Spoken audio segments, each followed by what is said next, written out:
এখন রবীন্দ্রনাথ ঠাকুরের মহাকাব্যপম উপন্যাস গোরা পর্ব ৭২। গঙ্গার ধারে বাগানে প্রায়শ্চিত্ত সভার আয়োজন হইতে লাগিল। অবিনাশের মনে একটা আক্ষেপ বোধ হইতেছিল যে কলিকাতার বাহিরে অনুষ্ঠানটা ঘটিতেছে, ইহাতে লোকের চক্ষু তেমন করিয়া আকৃষ্ট হইবে না। অবিনাশ জানিত গোরার নিজের জন্য প্রায়শ্চিত্তের কোনো প্রয়োজন নাই, প্রয়োজন দেশের লোকের জন্য, মরাল এফেক্ট। এই জন্য ভিড়ের মধ্যেই এ কাজ করা দরকার। কিন্তু গোরা রাজি হইল না। সে যেরূপ বৃহৎ হোম করিয়া বেদমন্ত্র পড়িয়া এ কাজ করিতে চায়, কলিকাতা শহরের মধ্যে তেমনটা মানায় না। ইহার জন্য তপবনের প্রয়োজন। সাধ্যায় মুখরিত হোমাগ্নিদীপ্ত নিভৃত গঙ্গা তীরে যে প্রাচীন ভারতবর্ষ জগতের গুরু, তাহাকেই গোরা আবাহন করিবে এবং স্নান করিয়া পবিত্র হইয়া তাহার নিকট হইতে সে নবজীবনের দীক্ষা গ্রহণ করিবে। গোরা মরাল এফেক্টের জন্য ব্যস্ত নহে। অবিনাশ তখন অনন্যগতি হইয়া খবরের কাগজের আশ্রয় গ্রহণ করিল। সে গোরাকে না জানাইয়াই এই প্রায়শ্চিত্তের সংবাদ সমস্ত খবরের কাগজে রটনা করিয়া দিল। শুধু তাই নহে, সম্পাদকীয় কোঠায় সে বড় বড় প্রবন্ধ লিখিয়া দিল। তাহাতে সে এই কথাই বিশেষ করিয়া জানাইল যে গোরার মতো তেজস্বী পবিত্র ব্রাহ্মণকে কোনো দোষ স্পর্শ করিতে পারে না। তথাপি গোরা বর্তমান পতিত ভারতবর্ষের সমস্ত পাতক নিজের স্কন্ধে লইয়া সমস্ত দেশের হইয়া প্রায়শ্চিত্ত করিতেছে। সে লিখিল, আমাদের দেশ যেমন নিজের দুষ্কৃতির ফলে বিদেশির বন্দিশালায় আজ দুঃখ পাইতেছে, গোরাও তেমনি নিজের জীবনে সেই বন্দিশালায় বাস দুঃখ স্বীকার করিয়া লইয়াছে। এইরূপে দেশের দুঃখ সে যেমন নিজে বহন করিয়াছে, এমনি করিয়া দেশের অনাচারের প্রায়শ্চিত্তও সে নিজে অনুষ্ঠান করিতে প্রস্তুত হইয়াছে। অতএব ভাই বাঙালি, ভাই ভারতের ৫৫ কোটি দুঃখী সন্তান তোমরা, ইত্যাদি ইত্যাদি। গোরা এই সমস্ত লেখা পড়িয়া বিরক্তিতে অস্থির হইয়া পড়িল। কিন্তু অবিনাশকে পারিবার জো নাই। গোরা তাহাকে গালি দিলেও সে গায়ে লয় না, বরঞ্চ খুশি হয়। আমার গুরু অতুচ্ছ ভাবলোকেই বিহার করেন, এ সমস্ত পৃথিবীর কথা কিছুই বোঝেন না। তিনি বৈকুণ্ঠবাসী নারদের মতো বীণা বাজাইয়া বিষ্ণুকে বিগলিত করিয়া গঙ্গার সৃষ্টি করিতেছেন। কিন্তু সেই গঙ্গাকে মর্তে প্রবাহিত করিয়া সগর সন্তানের ভস্মরাশি সঞ্জীবিত করিবার কাজ পৃথিবীর ভগীরথের। সে স্বর্গের লোকের কর্ম নয়। এই দুই কাজ একেবারে স্বতন্ত্র। অতএব অবিনাশের উৎপাতে গোরা যখন আগুন হইয়া উঠে, তখন অবিনাশ মনে মনে হাসে। গোরার প্রতি তাহার ভক্তি বাড়িয়া উঠে। সে মনে মনে বলে, আমাদের গুরুর চেহারাও যেমন শিবের মতো, তেমনি ভাবেও তিনি ঠিক ভোলানাথ। কিছুই বোঝেন না, কাণ্ডজ্ঞান মাত্রই নাই, কথায় কথায় রাগিয়া আগুন হন, আবার রাগ জুড়াইতেও বেশিক্ষণ লাগে না। অবিনাশের চেষ্টায় গোরার প্রায়শ্চিত্তের কথাটা লইয়া চারিদিকে ভারী একটা আন্দোলন উঠিয়া পড়িল। গোরাকে তাহার বাড়িতে আসিয়া দেখিবার জন্য, তাহার সঙ্গে আলাপ করিবার জন্য লোকের জনতা আরও বাড়িয়া উঠিল। প্রত্যহ চারিদিক হইতে তাহার এত চিঠি আসিতে লাগিল যে চিঠি পড়া সে বন্ধ করিয়াই দিল। গোরার মনে হইতে লাগিল এই দেশব্যাপ্ত আলোচনার দ্বারা তাহার প্রায়শ্চিত্তের সাত্ত্বিকতা যেন ক্ষয় হইয়া গেল। ইহা একটা রাজসিক ব্যাপার হইয়া উঠিল। ইহা কালেরই দোষ। কৃষ্ণদয়াল আজকাল খবরের কাগজ স্পর্শ করেন না, কিন্তু জনশ্রুতি তাহার সাধনাশ্রমের মধ্যেও গিয়া প্রবেশ করিল। তাহার উপযুক্ত পুত্র গোরা মহাসমারোহে প্রায়শ্চিত্ত করিতে বসিয়াছে এবং সে যে তাহার পিতারই পবিত্র পদাঙ্ক অনুসরণ করিয়াই এককালে তাহার মতোই সিদ্ধপুরুষ হইয়া দাঁড়াইবে, এ সংবাদ ও এই আশা কৃষ্ণদয়ালের প্রসাদজীবীরা তাহার কাছে বিশেষ গৌরবের সহিত ব্যক্ত করিল। গোরার ঘরে কৃষ্ণদয়াল কতদিন যে পদার্পণ করেন নাই তাহার ঠিক নাই। তাহার পট্টবস্ত্র ছাড়িয়া সুতার কাপড় পরিয়া আজ একেবারে তাহার ঘরে গিয়া প্রবেশ করিলেন। সেখানে গোরাকে দেখিতে পাইলেন না। চাকরকে জিজ্ঞাসা করিলেন। চাকর জানাইল গোরা ঠাকুর ঘরে আছে। হ্যাঁ, ঠাকুর ঘরে তাহার কি প্রয়োজন? তিনি পূজা করেন। কৃষ্ণদয়াল শশব্যস্ত হইয়া ঠাকুর ঘরে উপস্থিত হইয়া দেখিলেন সত্যই গোরা পূজায় বসিয়া গেছে। কৃষ্ণদয়াল বাহির হইতে ডাকিলেন, গোরা গোরা তাহার পিতার আগমনে আশ্চর্য হইয়া উঠিয়া দাঁড়াইল। কৃষ্ণদয়াল তাহার সাধনাশ্রমে বিশেষভাবে নিজের ইষ্টদেবতার প্রতিষ্ঠা করিয়াছেন। ইহাদের পরিবার বৈষ্ণব, কিন্তু তিনি শক্তিমন্ত্র লইয়াছেন। গৃহদেবতার সঙ্গে তাহার প্রত্যক্ষ যোগ অনেক দিন হইতেই নাই। তিনি গোরাকে কহিলেন, এসো, বাইরে এসো। গোরা বাহির হইয়া আসিল। কৃষ্ণদয়াল কহিলেন, এ কি কাণ্ড, এখানে তোমার কি কাজ? গোরা কোনো উত্তর করিল না। কৃষ্ণদয়াল কহিলেন, পূজারী ব্রাহ্মণ আছে, সে তো প্রত্যহ পূজা করে, তাতেই বাড়ির সকলেরই পূজা হচ্ছে, তুমি কেন এর মধ্যে এসেছ? গোরা কহিল, তাতে কোনো দোষ নেই। কৃষ্ণদয়াল কহিলেন, দোষ নেই বলো কি? বিলক্ষণ দোষ আছে। যার যাতে অধিকার নেই তার সে কাজে যাবার দরকার কি? ওতে যে অপরাধ হচ্ছে, শুধু শুধু তোমার নয়, বাড়ি শুদ্ধ আমাদের সকলের। গোরা কহিল, যদি অন্তরের ভক্তির দিক দিয়ে দেখেন তাহলে দেবতার সামনে বসবার অধিকার অতি অল্প লোকেরই আছে।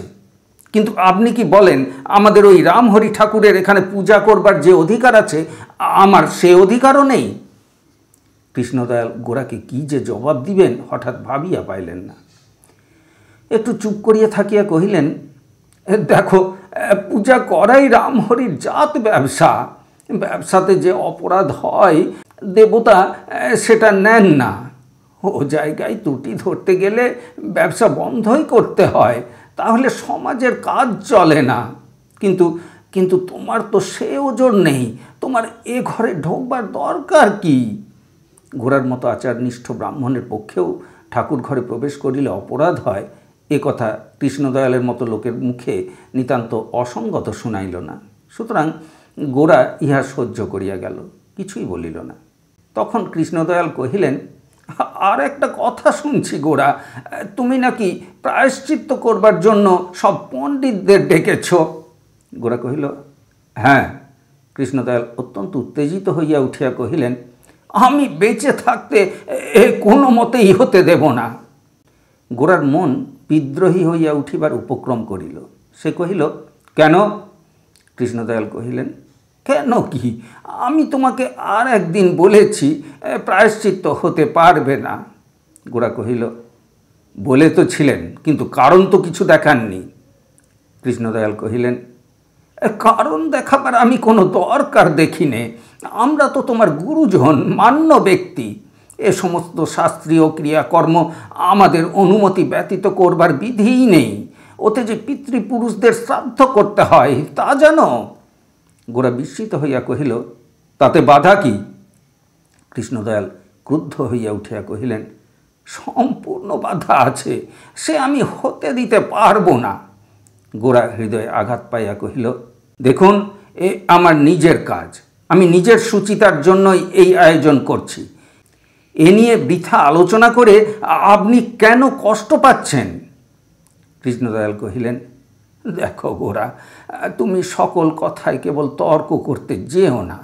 এ সমস্ত তর্কের বিষয়ই নয়। এমন ঢের জিনিস আছে যা এখনও তোমার বোঝার সাধ্য নেই। আমি তোমাকে ফের বলে যাচ্ছি, হিন্দু ধর্মে তুমি প্রবেশ করতে পেরেছ এইটে তুমি মনে করছো, কিন্তু সে তোমার সম্পূর্ণই ভুল। সে তোমার সাধ্যই নেই। তোমার প্রত্যেক রক্তের কণা, তোমার মাথা থেকে পা পর্যন্ত তার প্রতিকূল। হিন্দু হঠাৎ হবার জো নেই, ইচ্ছা করলেও জো নেই। জন্ম জন্মান্তরের স্বীকৃতি চায়। গোরার মুখ রক্তবর্ণ হইয়া উঠিল। সে কহিল, জন্মান্তরের কথা জানি নে, কিন্তু আপনাদের বংশের রক্তধারায় যে অধিকার প্রবাহিত হয়ে আসছে, আমি কি তারও দাবি করতে পারবো না? কৃষ্ণদয়াল কহিলেন, আবার তর্ক? আমার মুখের উপর প্রতিবাদ করতে তোমার সংকোচ হয় না? এদিকে বলো হিন্দু, বিলাতি ঝাঁঝ যাবে কোথায়? আমি যা বলি তাই শোনো, ও সমস্ত বন্ধ করে দাও। গোরা নত শিরে চুপ করিয়া দাঁড়ায় রহিল। একটু পরে কহিল, যদি প্রায়শ্চিত্ত না করি তাহলে কিন্তু শশীমুখীর বিবাহে আমি সকলের সঙ্গে বসে খেতে পারবো না। কৃষ্ণদয়াল উৎসাহিত হইয়া বলিয়া উঠিলেন, বেশ তো, তাতেই বা দোষ কি? তোমার জন্যে না হয় আলাদা আসন করে দেবে। গোরা কহিল, সমাজে তাহলে আমাকে স্বতন্ত্র হয়েই থাকতে হবে? কৃষ্ণদয়াল কহিলেন, হ্যাঁ, সে তো ভালোই। তাহার এই উৎসাহে গোরাকে বিস্মিত হইতে দেখিয়া কহিলেন, এই দেখো না, আমি কারো সঙ্গে খাইনে, নিমন্ত্রণ হলেও না। সমাজের সঙ্গে আমার যোগ কী বা আছে? তুমি যেরকম সাত্ত্বিকভাবে জীবন কাটাতে চাও, তোমারও তো এই রকম পন্থাই অবলম্বন করা শ্রেয়। আমি তো দেখছি এতেই তোমার মঙ্গল। মধ্যাহ্নে অবিনাশকে ডাকাইয়া কৃষ্ণদয়াল কহিলেন, তোমরাই বুঝি সকলে মিলে গোরাকে নাচিয়ে তুলেছ? অবিনাশ কহিলেন, বলেন কি, আপনার গোরাই তো আমাদের সকলকে নাচায়, বরঞ্চ সে নিজেই নাচে কম। কৃষ্ণদয়াল কহিলেন, কিন্তু বাবা, আমি বলছি তোমাদের ওসব প্রায়শ্চিত্ত টিত্ত হবে না। আমার ওতে একেবারেই মত নেই, এখনই সব বন্ধ করে দাও। অবিনাশ ভাবিল, বুড়ার একই রকম জেদ। ইতিহাসে বড় বড় লোকের বাপরা নিজের ছেলের মহত্ব বুঝিতে পারে নাই, এমন দৃষ্টান্ত ঢের আছে। কৃষ্ণদয়ালও সেই জাতেরই বাপ। কতকগুলা বাজে সন্ন্যাসীর কাছে দিনরাত না থাকিয়া কৃষ্ণদয়াল যদি তাহার ছেলের কাছে শিক্ষা গ্রহণ করিতে পারিতেন, তাহা হইলে তাহার ঢের উপকার হইত। অবিনাশ কৌশলী লোক, যেখানে বাদ প্রতিবাদ করিয়া ফল নাই, এমনকি মরাল এফেক্টেরও সম্ভাবনা অল্প, সেখানে সে বৃথা বাক্য ব্যয় করিবার লোকই নয়। সে কহিল, বেশ তো মশাই, আপনার যদি মত না থাকে তো হবে না। তবে কিনা উদ্যোগ আয়োজন সমস্তই হয়েছে, নিমন্ত্রণপত্রও বেরিয়ে গেছে, এদিকে আর বিলম্বও নেই। তা নয়, এক কাজ করা যাবে, গোরা থাকুন, সেদিন আমরাই প্রায়শ্চিত্ত করব, দেশের লোকের পাপের তো অভাব নেই। অবিনাশের এই আশ্বাস বাক্যে কৃষ্ণদয়াল নিশ্চিন্ত হইলেন। কৃষ্ণদয়ালের কোনো কথাই কোনোদিন গোরার বিশেষ শ্রদ্ধা ছিল না। আজও সে তাহার আদেশ পালন করিবে বলিয়া মনের মধ্যে স্বীকার করিল না।